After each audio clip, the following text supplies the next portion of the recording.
قل هلم شهداءكم الذين يشهدون أن الله حرم هذا فإن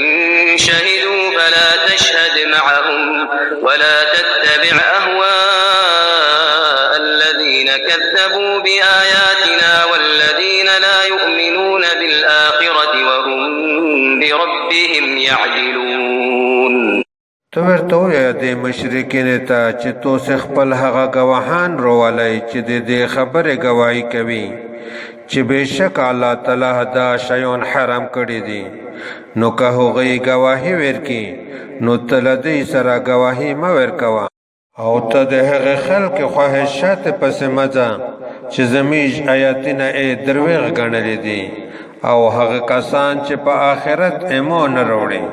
او هغوی د خپل رب سره نور شیان برابروي. قل تعالوا أتل ما حرم ربكم عليكم ألا تشركوا به شيئا وبالوالدين إحسانا ولا تقتلوا أولادكم من إملاق نحن نرزقكم وإياهم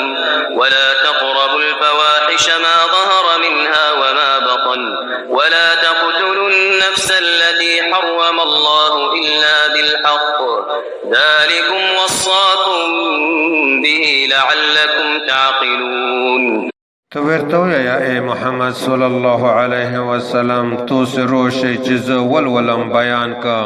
هغه څه چې تاسې رب په تاسې باندې حرام کړي دي،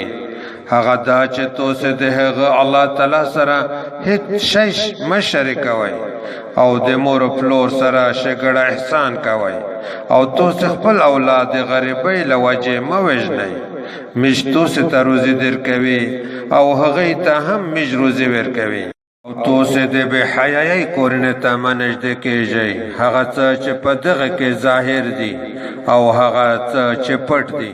او تاسې هغه نفس مه وژنئ چې الله تعالی حرام کړی دی مګر په حق سره.